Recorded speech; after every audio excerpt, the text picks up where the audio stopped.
मेरी दादी माँ और सब दादियों की तरह बूढ़ी थी। मैं 20 साल से उनकी ऐसी ही झुर्रियोंदार बूढ़ी काया देख रहा था। लोग कहते थे कि वह कभी युवती और सुंदर थी और उनका पति भी था, पर इस पर विश्वास करना कठिन था। मेरे दादा का चित्र बाहर के बड़े कमरे में दीवार पर लगा था। वे नीले से कपड़े पहने थे और सिर पर बड़ी पगड़ी थी। लंबी सफेद दाढ़ी सीने पर नीचे तक फैली थी और वे कम से कम 100 वर्ष के लगते थे। वे ऐसे नहीं लगते थे जिनके एक पत्नी और कई बच्चे भी थे।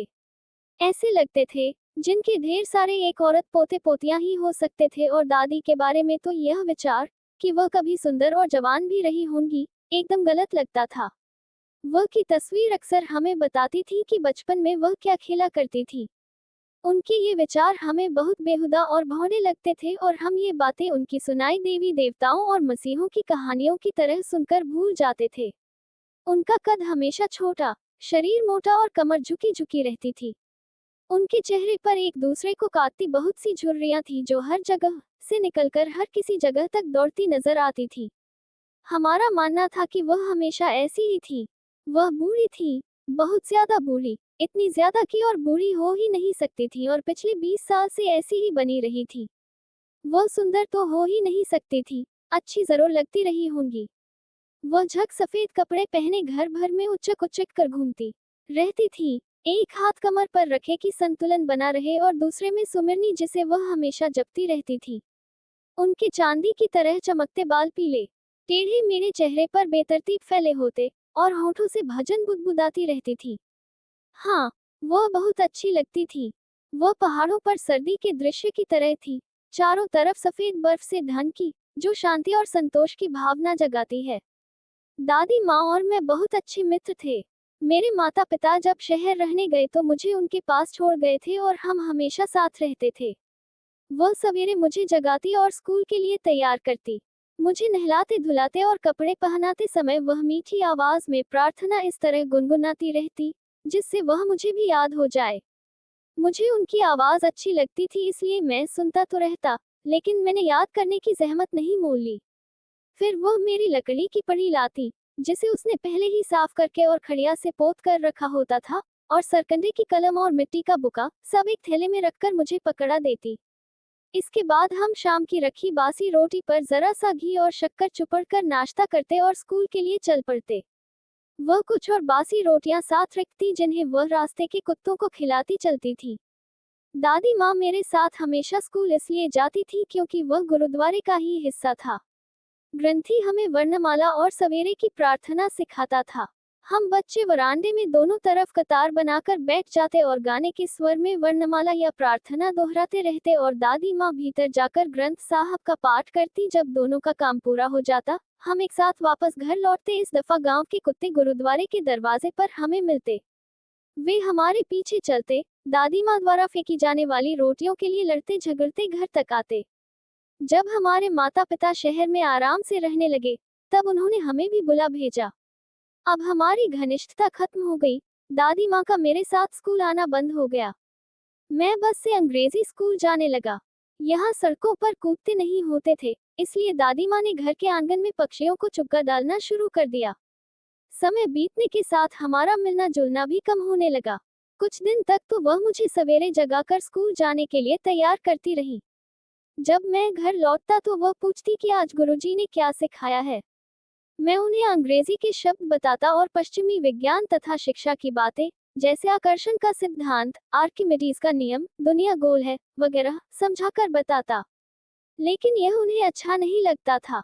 इसमें वह मेरी बिल्कुल मदद नहीं कर सकती थी। अंग्रेजी स्कूल में पढ़ाई जाने वाली ये बातें उन्हें बेकार लगती थी और उन्हें दुख होता कि यहाँ भगवान और धर्म के बारे में कुछ क्यों नहीं बताया जाता। एक दिन मैंने बताया कि अब हमें संगीत भी सिखाया जाने लगा है। इससे उन्हें बड़ी परेशानी हुई। उनकी दृष्टि में संगीत का मतलब भोग विलास था। वह वेश्याओं और भिखारियों के लिए ही था और सभ्य लोग इससे दूर रहते थे। इसके बाद उन्होंने मुझसे बात करना बहुत कम कर दिया। जब मैंने यूनिवर्सिटी में दाखिला लिया, मुझे एक अलग कमरा दे दिया गया। अब हमारा संबंध एकदम समाप्त हो गया। दादी माँ ने चुपचाप यह अलगाव स्वीकार कर लिया।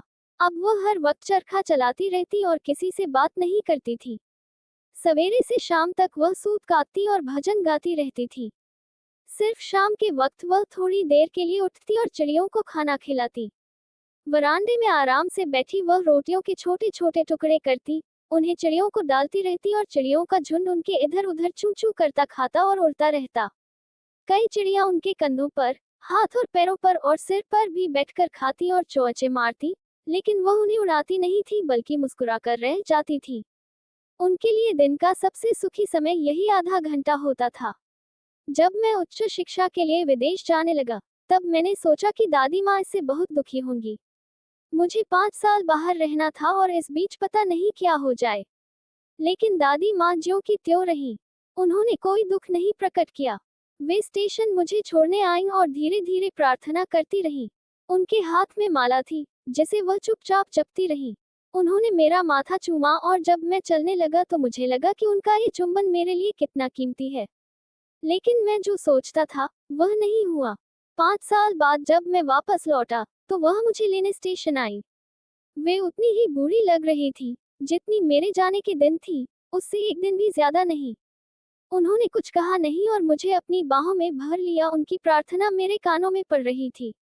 लौटने के बाद पहले दिन भी मैंने देखा कि वह उसी तरह चिड़ियों को खाना खिलाती, उनसे हल्की फुल्की बातें करती, वैसी ही खुश हैं। शाम को उनमें एक परिवर्तन दिखाई दिया। आज उन्होंने प्रार्थना नहीं की, अपने पड़ोस की औरतों को इकट्ठा किया, एक ढोलक ली और उसे बजा बजाकर जोर जोर से गाना शुरू किया। कई घंटे वह इस पुरानी ढोलक पर गाती बजाती योद्धाओं की घर वापसी के गीत गाती रही। हमें उन्हें समझाकर रोकना पड़ा कि इससे उनका तनाव बढ़ेगा। मैंने पहली बार देखा कि उन्होंने हमेशा की तरह प्रार्थना नहीं की। दूसरे दिन सवेरे उन्हें बुखार चढ़ाया, डॉक्टर बुलाया गया तो उसने देखकर कहा कि कोई खास बात नहीं है, बुखार उतर जाएगा। लेकिन दादी माँ ने कुछ और ही कहा। कहने लगी कि अब उनका अंत निकट है। उन्होंने कहा कि कई घंटे से प्रार्थना नहीं की है, इसलिए अब वह किसी से बात नहीं करेगी, बल्कि सारा समय प्रार्थना में ही बिताएंगी। हमने इसका विरोध किया, लेकिन हमारी बातों को नजरअंदाज करके वह शांतिपूर्वक खाट पर लेटी चुपचाप सुमिरन फेरती प्रार्थना करती रही। हमारी उम्मीद से पहले ही उनके होंठ अचानक बंद हो गए, सुमिरनी हाथ से गिर पड़ी और आंखें बंद हो गई। उनका चेहरा हल्का पीला पड़ गया और हम समझ गए कि वह नहीं रही हैं। हमने उन्हें बिस्तर से उठाया और जैसी प्रथा है, धरती पर रख दिया और उनके शरीर पर एक कपड़ा डाल दिया। कुछ घंटे शोक मनाने के बाद हम उनके दाह संस्कार की तैयारी करने लगे। शाम हुई तो हम लकड़ी की एक टिकटी लेकर उनके कमरे में गए। सूरज डूब रहा था और उसकी सुनहरी रोशनी वरांडे तक फैली हुई थी। हमने देखा कि पूरे वरांडे और कमरे में जहां उनका शव रखा था, हजारों चिड़ियां चारों तरफ बैठी हैं। वे सब एकदम चुप थीं। मेरी माँ उनके लिए रोटियां लेकर आईं और जिस तरह दादी माँ उनके टुकड़े टुकड़े करके उनके सामने डालती थी, उसी तरह वह भी करने लगी। लेकिन चिड़ियों ने उन पर ध्यान नहीं दिया। जब हम दादी माँ की अर्दी उठाकर बाहर लाए, तब वे चुपचाप उड़ गईं। दूसरे दिन सवेरे भंगी ने रोटी के वे टुकड़े इकट्ठा किए और कूड़ेदान में डाल दिए।